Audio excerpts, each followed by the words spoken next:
అందరికీ ముందుగా మహాశివరాత్రి శుభాకాంక్షలండి. ఆ పరమశివుడు మిమ్మల్ని ఎల్లప్పుడూ కాపాడుతూ ఉండాలండి. ఈ రోజైతే మనం మిగిలిన సరుకు మొత్తం తీసుకొచ్చైతే బండి అయితే ఈ విధంగా అయితే పెట్టేశామండి. నిన్న అయితే సరుకు ఏ మాత్రం కూడా అమ్మలేకపోయానండి. ఎందుకంటే చాలా మంది ఫ్రూట్స్ అయితే వేసారు.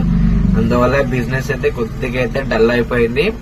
ఈవినింగ్ అయితే మనం మధ్యాహ్నం అయితే 1 గంటకైతే వచ్చాం కాబట్టి అప్పటికే హాఫ్ డే అయిపోయింది కాబట్టి కొద్దిగా అయితే బిజినెస్ అయితే నడవలేదు.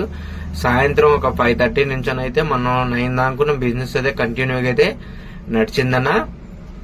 ఇక అలానే మనం ఈ రోజైతే మిగిలిన సరుకు అయితే ఒక 11 వరకు అయితే అమ్మేసుకుందామని అయితే ఎర్లీ మార్నింగ్ 6 కి అయితే వచ్చేసి స్టాల్ ఈ విధంగా అయితే బండి మీద అయితే ప్రతి ఒక్క ఫ్రూట్స్ అయితే కనబడేటట్టు మనమైతే నీట్ గా అయితే సర్దుకున్నామన్నా. ఇక మిగిలిన సరికి అయితే మన కాడ అయితే ద్రాక్ష అయితే ఒక 2 బాక్సులు అయితే ఉన్నది. నల్ల ద్రాక్ష అయితే ఒక 2 బాక్సున్నర అయితే ఉంది. సంద్ర అయితే ఇది ఒక బాక్సున్నర అయితే ఉందన్న. మొత్తం